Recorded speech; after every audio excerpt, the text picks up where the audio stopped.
उस दुर्घटना स्थल की हमारे सामने आई हैं, जो हम एक बार फुल फ्रेम अपने दर्शकों को दिखाएंगे, क्योंकि अब उसे देखकर समझा जा सकता है। जो दूसरी तस्वीर है, जो चाय बागान के बीच में किस जगह पर ये क्रैश हुआ है, दुर्घटना स्थल की वो तस्वीर कुछ ही देर में तस्वीरें आगे बढ़ती हुई आपको उस इलाके की तस्वीर दिखाएंगी। वहां पर आपको घर भी नजर आ रहे हैं, उसके बीच से निकलकर जाते हुए लोग भी नजर आ रहे हैं। और यही कारण था कि जैसे ही ये दुर्घटना हुई उसके बाद लोग वहां पर फौरन पहुंचे। उसके बाद से आप पुलिस की मौजूदगी वहां पर देख सकते हैं, और उसके साथ ही जो सैन्य कर्मी हमारे जो सैनिक हैं वो भी वहां पर पहुंचे। घर में जो इस्तेमाल होती है पाइप, उसके जरिए वो बुझाने की कोशिश कर रहे हैं। किसी फायर होज की व्यवस्था वहां पर नहीं, तो जल्दी से जल्दी आप क्या कर सकते हैं, आग लगी थी और उस आग को बुझाने के लिए इस पतली सी पाइप का इस्तेमाल किया गया। आग से अभी आप वहां से जैसे ही उससे बुझाया गया तो आप धुआं उठता हुआ भी देख रहे हैं। कुछ ऐसे शरीर वहां पर आपको दिखेंगे जो विक्षिप्त हैं पूरी तरीके से। हमें उसे ब्लर करके आपको ये वाली तस्वीर देखिए, यहां पर आपको चाय बागान हर ओर दिख रहे हैं, और जो दुर्घटना स्थल है वो दिखा रहे हैं। घरों के बीच से जो लोगों को वहां पर, जैसा गौरव ने भी बताया था कि अपने घरों से लोग कंबल निकाल कर लेकर आए, उसमें किस तरीके से ले जाया जा रहा है। सैनिक भी इस समय तक पहुंच चुके थे। जो वहां पर वॉलंटियर्स हैं या फिर जो राहत कर्मी हैं वो सब पहुंचे वहां पर। ये कुछ तस्वीरों को हम आपको ब्लर करके दिखा रहे हैं, वो तस्वीरें आप देख नहीं पाएंगे इस समय, विचलित हो सकते हैं उसे देखकर। ये एक ऐसी दुर्घटना है जो शब्द नहीं आपके पास छोड़ती है। जिस तरह से ये पूरे देश को इस समय सदमा लगा है और सब जानना चाहते हैं, और रक्षा मंत्री कल अब बताएंगे इसके बारे में। हम इंतजार कर रहे हैं कि शायद सेनाओं की तरफ से कोई स्टेटमेंट आ जाए, इस पर कोई जानकारी दे दी जाए कि क्या ये हुआ था। हमारे साथ एयर वाइस मार्शल कपिल काक इस समय मौजूद हैं। सर, ये जो स्टाफ कॉलेज का, और हम ये भी अपने दर्शकों को स्पष्ट करें कि कोई हम अटकलें नहीं कर रहे हैं, क्योंकि जांच की बात वायुसेना की तरफ से भी की जा चुकी है। अटकलें नहीं है, इस हादसे को बेहतर तरीके से समझने के प्रयास में हम इन वरिष्ठ अधिकारियों को अपने साथ, वरिष्ठ सैनिकों को अपने साथ हम जोड़कर उनसे चर्चा कर रहे हैं। सर, ये स्टाफ कॉलेज जो है वो एक इस्टेब्लिश्ड हेलीपैड है, यानी कि ऐसा नहीं है कि कोई उस तरह की दिक्कतें वहां पर। अगर हम उस वैली को देखें तो थोड़ी नैरो वैली जरूर है। मौसम आज बताया जा रहा है कि कुन्नूर का बहुत ज्यादा खराब था, लेकिन हम अपनी नई मशीनों को जब देखते हैं तो हमें यह भी बताया जाता है कि इनकी देखने की जो क्षमता होती है, विजिबिलिटी को चीर पाने की क्षमता थोड़ी बेहतर होती है। क्या कुछ चीजें ऐसी होती हैं जो किसी के नियंत्रण में नहीं रहती हैं, या फिर ये जो हादसा हुआ है इसको लेकर, इसे देखकर और इस मलबे को देखकर लोग क्या समझें कि कैसा भीषण हादसा रहा होगा ये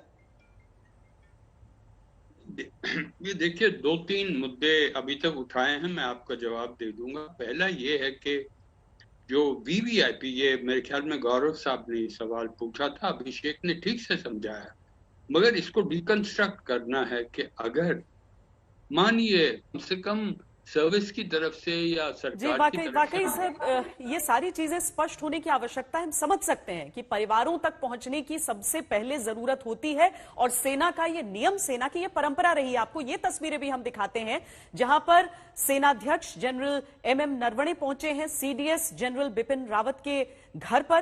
कुछ देर पहले रक्षा मंत्री वहां पर पहुंचे थे, अब जनरल नरवणे वहां पर पहुंचे हैं। तो सेनाओं की परंपरा रही है कि घर वालों को सबसे पहले सूचित किया जाता है किसी भी अनिष्ट की स्थिति में, और उसके बाद एक आधिकारिक जानकारी दी जाती है। लेकिन अगर हम सीडीएस की बात यहां पर कर रहे हैं, या फिर हम भारतीय जो सेनाएं हैं उनकी बात करते हैं, तो उनके सैनिकों से जुड़ी कोई भी जानकारी देश के लिए उतनी ही महत्वपूर्ण हो जाती है। ये काफी दुर्भाग्यपूर्ण है कि कल तक की प्रतीक्षा करनी पड़ेगी इसके लिए। जितेंद्र बहादुर सिंह तमाम जानकारियों के साथ इस समय जनरल बिपिन रावत के घर के बाहर से हमारे साथ मौजूद हैं। जितेंद्र। बिल्कुल श्वेता, अब से थोड़ी देर पहले यहाँ पर जो है जनरल बिपिन रावत के घर पर आर्मी चीफ पहुंचे हुए हैं, और आर्मी चीफ परिवार वालों से इस वक्त मुलाकात कर रहे हैं, बातचीत कर रहे हैं, और उनके पास जो भी जानकारी मौजूद है उसको परिवार वालों के साथ इस वक्त शेयर किया जा रहा है। आपको बता दें कि इससे पहले यहां पर रक्षा मंत्री राजनाथ सिंह पहुंचे थे। राजनाथ सिंह यहां 5 से 7 मिनट रुके थे और उसके बाद वो सीधे साउथ ब्लॉक चले गए थे रक्षा मंत्रालय। वहां पर उनकी बैठक हुई, वहां पर आर्मी चीफ ने ब्रीफ किया रक्षा मंत्री को और रक्षा मंत्री ने पूरी विस्तृत जानकारी उनसे ली। उसके बाद अब यहां पर army chief general Bipin Rawat का घर जो 3 कामराज मार्ग पर मौजूद है, यहां पर पहुंचे हुए हैं। आपको यहां की स्थिति दिखाते हैं कि किस तरीके से यहां पर जो लोग हैं वो भारी संख्या में यहां पर इकट्ठा हो रहे हैं। और अब से थोड़ी देर पहले यहां एमएम नरवणे पहुंचे हुए हैं। परिवार वालों से मुलाकात उनकी तरफ से किया जा रहा है। पूरी जानकारी उनके पास जो मौजूद है इस वक्त, जो MI-17 V5 क्रैश हुआ है उसके बारे में उनके पास क्या जानकारी वर्तमान में मौजूद है, वो विस्तृत जानकारी उनकी तरफ से परिवार वालों को दिया जा रहा है। तो अभी तक की जो जानकारी है और अभी तक जो रक्षा मंत्रालय है उसकी तरफ से कोई ऑफिशियल स्टेटमेंट तो नहीं आया है, लेकिन जो रक्षा मंत्री राजनाथ सिंह वो यहां पर पहुंचे हुए हैं। उन्होंने एक जो उनके पास इस वक्त जानकारी मौजूद थी उन्होंने दिया। इसके बाद जो आर्मी चीफ हैं उनकी तरफ से यहां पर जानकारी दिया जा रहा है परिवार वालों को।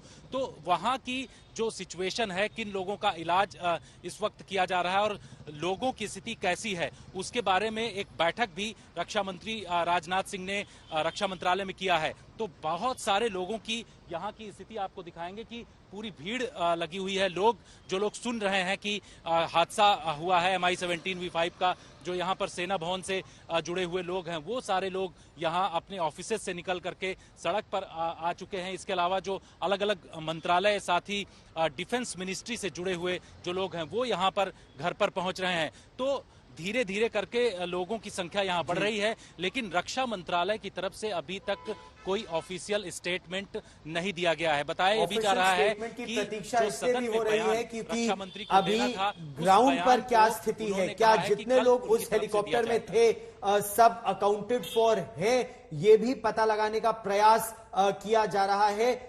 अस्पताल से लेटेस्ट जानकारी लेने की कोशिश हो रही है। वायुसेना अध्यक्ष इस समय सुलूर के रास्ते पर है। इस बड़ी खबर पर लगातार रहेगी नजर।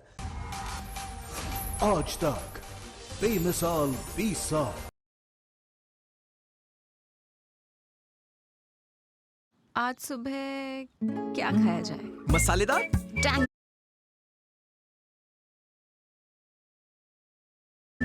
मसालेदार टैंग पुलिस की मौजूदगी वहां पर देख सकते हैं और उसके साथ ही जो सैन्य कर्मी हमारे जो सैनिक हैं वो भी वहां पर पहुंचे।